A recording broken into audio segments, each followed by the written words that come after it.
Hey everyone, this is Lenny here.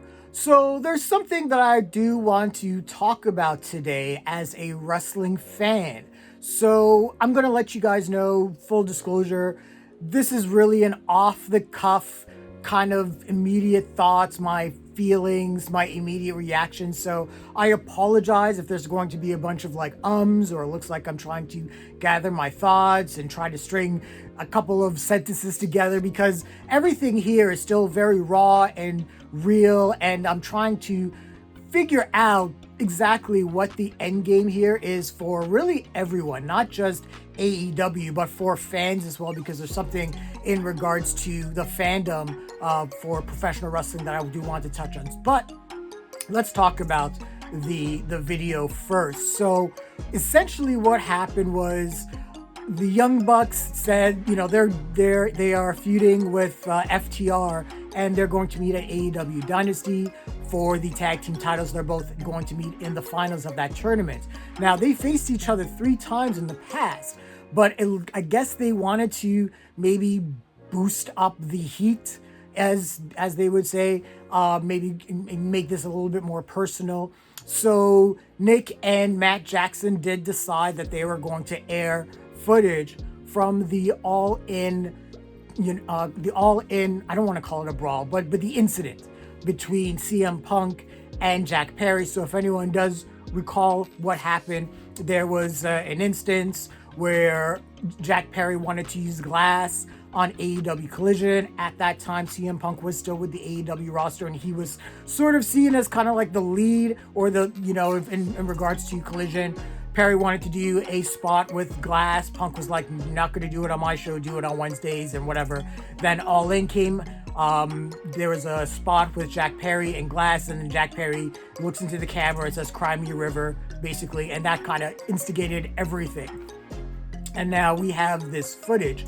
And Matt and Nick Jackson wanted to air this again to just kind of build heat. But at the same time, it was almost like they were trying to say, hey, look at how much better of a promotion we are. We take care of our own, and, we get rid of like toxic people and blah, blah, blah, blah, blah. Cool. If that's what the company wants to do. Honestly, from my perspective or my point of view, I don't think it was necessary. And I think it was just something that might hurt AEW in the long term. CM Punk is not part of the AEW roster. He has not been a part of the AEW roster since November. We are now in April, and yet AEW is still referring to CM Punk. It got so bad that when the Young Bucks and Okada came out for their little thing, the crowd was chanting for CM Punk. You don't want that. If you're a wrestling promotion, you want to be able to concentrate on your own stars. You want to concentrate on your own talent. You really don't want to give a whole lot of, if you're in a situation where you feel like you are competing with other promotions, giving other promotions shine isn't the best way to compete with them, because all that's going to do is put a spotlight on them. And WWE just came off one of the biggest and arguably the most successful weekend in their company's history.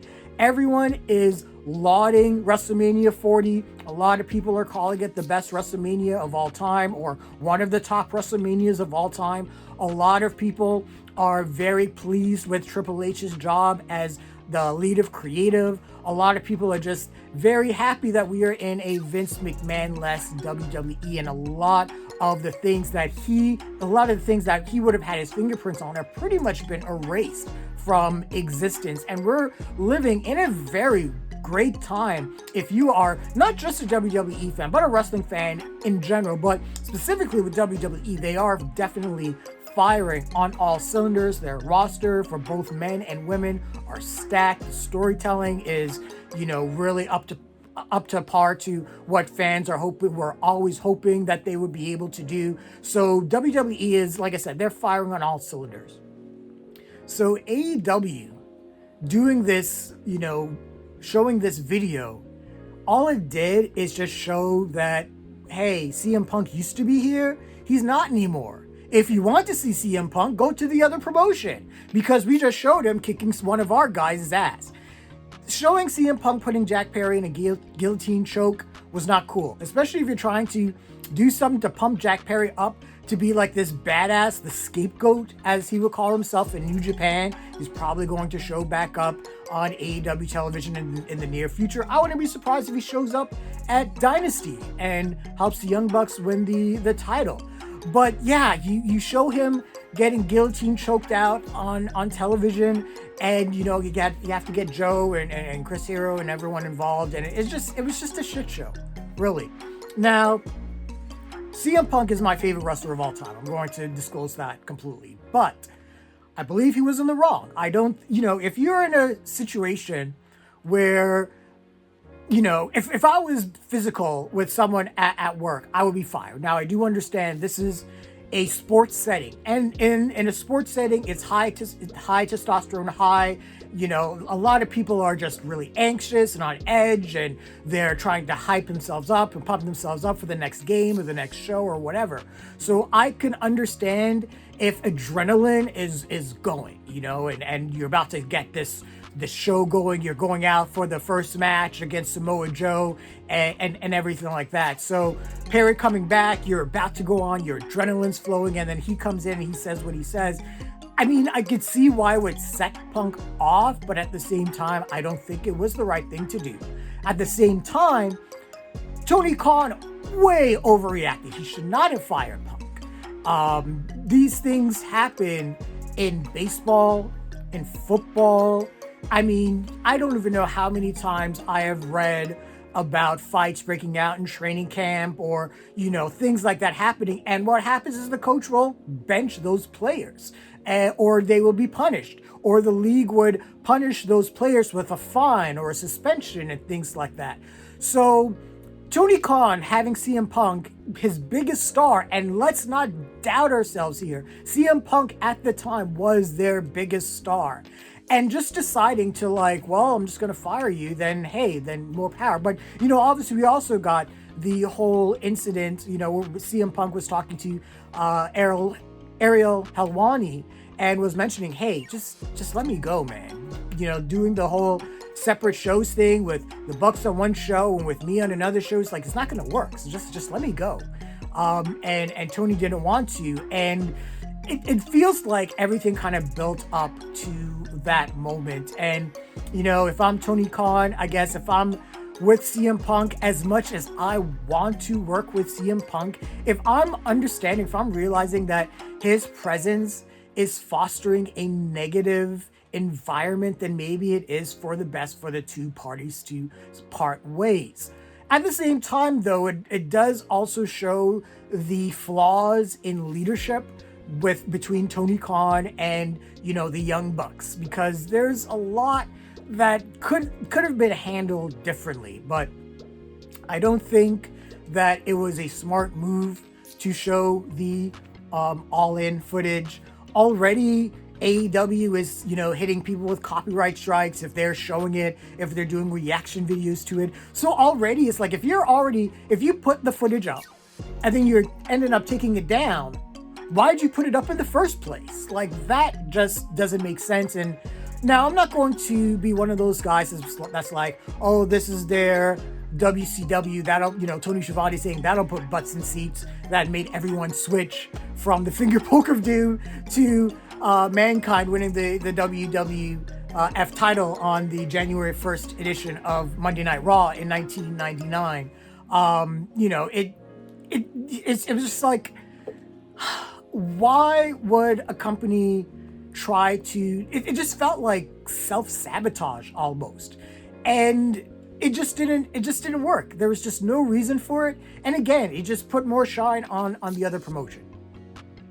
All that aside, there is one other thing that I do want to talk about that sort of ties into this, and there's and we've always had tribalism in professional wrestling, whether you're someone that's been all about the NWA or Jim Crockett over WWF, or whether you're over WWF and WCW, or WWF and ECW, or, WWE and TNA and things like that. So I get that there's always been a segment of wrestling fans they're always going to be, I don't want to say anti-WWE, maybe it is, but they want something that is more than what WWE was previously presenting in regards to sports entertainment. I grew up watching both WWF and the NWA. One of the first wrestling events that I ever caught was Starrcade 1983, where Flair beat Harley Race for the NWA heavyweight title. So, I've always kind of been one of those guys that's always been on the fence. It's like, yeah, NWA is better in this aspect, WWF is better in this aspect. That's kind of how I always grew up. But nowadays, this tribalism between fans is really starting to get out of hand. Obviously, I do think that social media is part of it. You go on like Twitter, for example, or X, and you just see the toxicity. Wow. Oh my goodness. I don't know why I can't say that word. System of a Down, help me. Toxicity. Okay, there we go. But yeah, there's that going on, and it just feels like it's starting to boil over into kind of another animal. So I get it, with anyone that is against what Vince McMahon's WWE was all about. You want to have something that's more than just a bunch of crazy skits and comedy segments and the whole sports entertainment thing. I get it. If you want a show that focuses more on professional wrestling and focuses more on the sport aspect of it and the athletic aspect of it, and want to get into situations that may be more realistic, I understand that. I get it.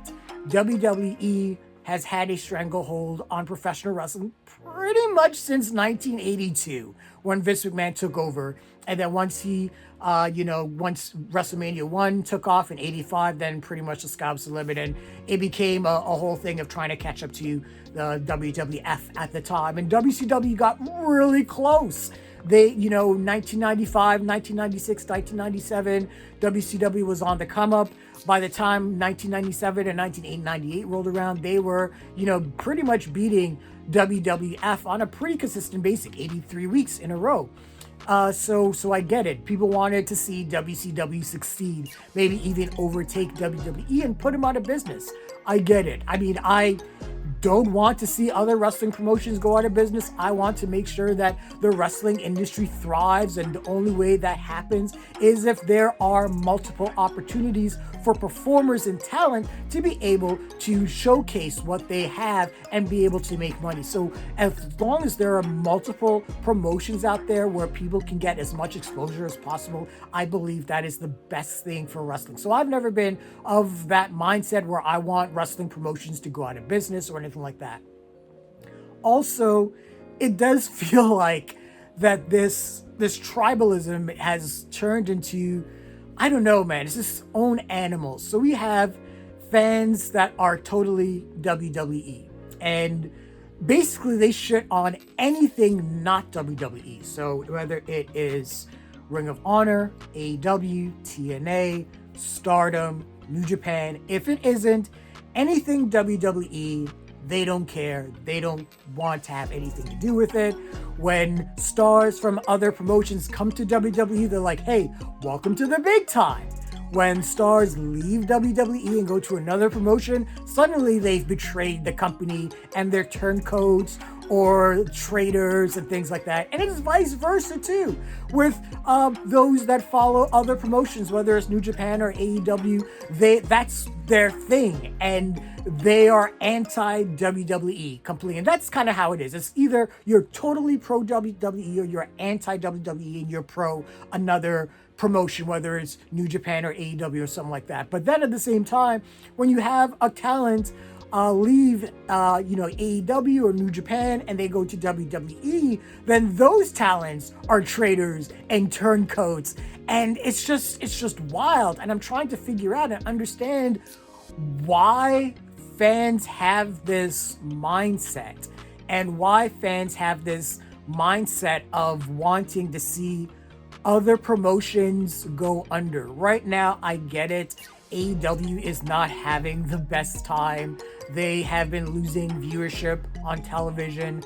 They have been, their house shows, or their, when you see their, where they're performing at, they're not performing in front of packed houses compared to WWE.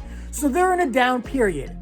But that's, that happens with every promotion. Every promotion has a down period. WWE has had several down periods, to the point where they almost went out of business, probably, around 1996, 97. I believe 1997 is the most important year in WWE history. 1997 is the year that saved WWE based off of D-Generation X and Bret Hart and Steve Austin.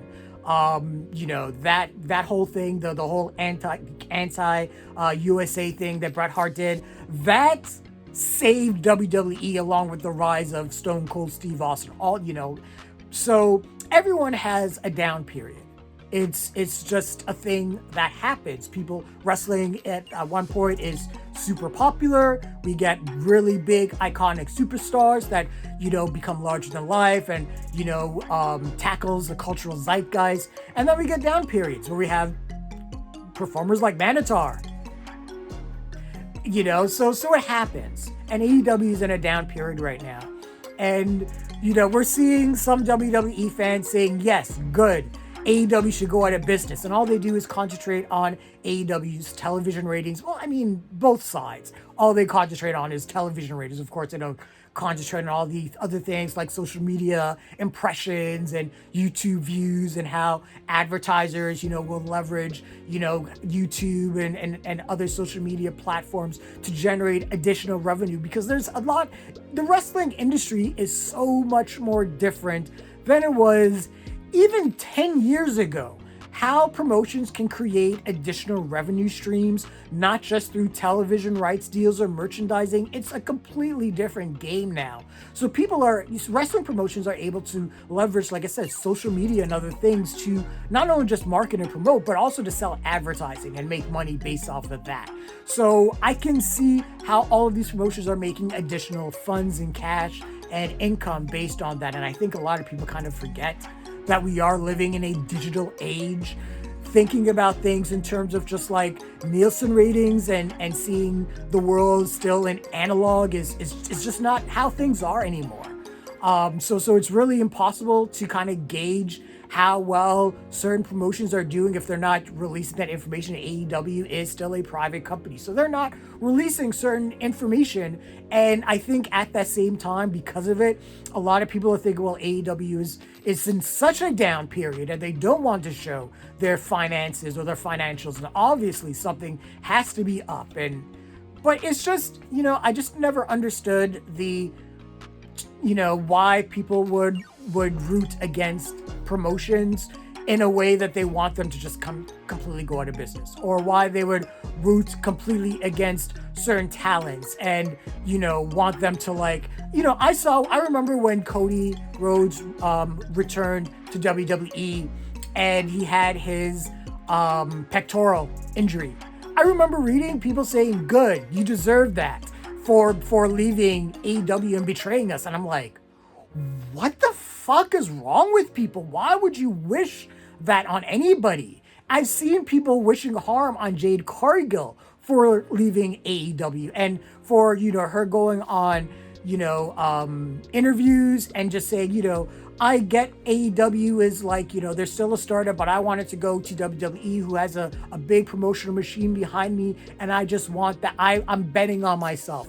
I understand that, but people are like, oh, Jay Cargill, you betrayed us, so you're no good. You're green. You're a bitch. You're this and that, and we hope all this stuff happens to you. I'm like, why would you want that? Why would you wish that on people? You don't know them. You don't know what they've gone through. You don't know what, struggles they've had, or, how much work they've had to go through to, whether maintain their body or work on becoming a better professional wrestler or work to become a better promo or whatever. You don't know what they're going through and what they are just trying to do to become the best that they can be. If I'm a professional wrestler, and I'm working my ass off. And I started in the independents and I work my way up. And I want to get the most potential exposure. I want to be the best. I want to be the greatest. And if AEW offered me a contract, sure. If they offer me a bunch of money, I'm going to take it. The travel's going to be lighter and everything like that, but I'm still going to want to bust my ass. I'm still going to want to be better.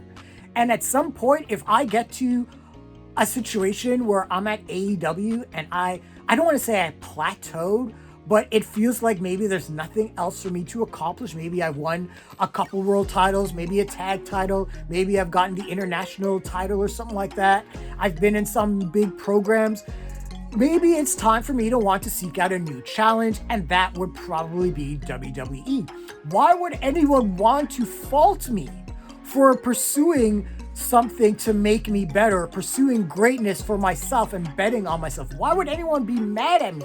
Wouldn't you want to do the same thing? Wouldn't you want to be in a situation where you want to be the best and you want to better yourself and you take those steps to do so? So I don't understand why fans see other professional wrestlers simply doing things to better their circumstances and better where they want to be on the card. And maybe that is moving to AEW. Maybe that is making the switch to WWE. Maybe that's making some sort of lateral move to New Japan or whatever.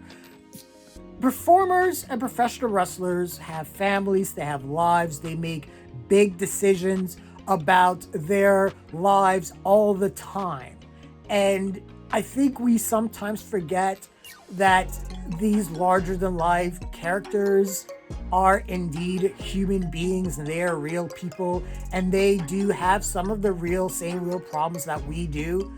Maybe not as much. A lot of them, are making a lot of, really good money. But at the same time, a lot of them are, in this profession because they have a passion for the industry and for the business. And they just want to share that. And the best way that they can share that is to be the best professional wrestler that they can be. And whether that is in AEW or TNA or WWE or Stardom or Ring of Honor or New Japan or GCW or JCW or IWP or wherever. I mean, we need to really respect that, I think. And I think this whole thing, again, I think social media has made things a little bit more toxic than it needs to. I mean, I have my own social media account. I go on X, and that means really just for the channel. But I still follow, certain things that are going on. And it's just, I'm at the point where the only place that I am really going to visit in terms of social media is the one website that I frequent. And I'm kind of scared to give them a free plug because I'm afraid if I do that people that are toxic fans will end up hopping onto this site and will just start spamming. And then it'll just be negative energy everywhere. The one website that I frequent are all cool people. We all love professional wrestling. We all want to see the wrestling industry succeed, with multiple performers, multiple promotions. And I just love that online community that I'm a part of. And everyone just has, everyone is just very mature. Let's just say that. And I love that particular community. And I go to other wrestling sites and wrestling forums and other chat sites, and I just see the toxic nature and how other fans treat each other. I'm just like, I don't want any part of it. I'm just not that guy. And I'm not the type of guy that shits on everything. I don't hate watch stuff. I don't understand hate watching or hate listening. Like, if there's a certain band you don't like, why listen to them and why focus your energy and direct your energy on them? If there's a particular wrestling promotion that you don't like, why are you watching it or why are you commenting on it? Why do you care? Why are you, using so much energy and so much of your time on that kind of stuff that is just going to eat you up and rot you from the inside out? Professional wrestling, it is great. It is one of the best forms of entertainment out there. When professional wrestling is at the top of its game, there is nothing like it. But if you don't like what you see, avoid it. We have so many other options. At the same time, and I want to make a really big point about this, there's also the possibility that professional wrestling just isn't for you anymore. It is very possible that professional wrestling has passed you by and you may be still stuck in like 1996 or 1985 or 1975, and the industry just isn't for you anymore. The Attitude Era was like 30 years ago. That time is over. We have a whole generation of new wrestling fans that don't even relate to the Attitude Era. They don't even get it. And in some respects, the Attitude Era kind of aged really poorly. So it's like, just be a fan. There's so many options out there. You can be a fan of anyone, whether it's, any promotion or a particular performer. You have that right to be a fan and but at the same time, man, just being toxic and shitting on things for the sake of shitting on things because you're sitting behind a keyboard and people are thinking that they're just going to be edgy and contrarian and all that stuff. It's not going to work, and we're in a particular period where one promotion is just firing on all cylinders. You're going to be ignored. You're going to be in the minority. And if you think that your toxic behavior is going to make you or make the promotion that you love look any better, honestly, it's going to provide the reverse effect. And a lot of people that may want to give that promotion that you love a chance may not want to because you are being an asshole. That's all I'm saying. But anyways, those are my thoughts. Wow, that was a hell of a rant. Those are my thoughts on what happened with, the AEW All-In footage and, everything that's happening with wrestling and wrestling fans, whatever. That's how I feel. But what do you feel about, how AEW handled the All-In footage and wrestling fans in general in the wrestling industry? What do you guys think? Share your thoughts, leave your comments, like the video, subscribe to the channel, and don't forget to hit that bell icon so you can get notifications as well. Thanks a lot, everyone. Take care.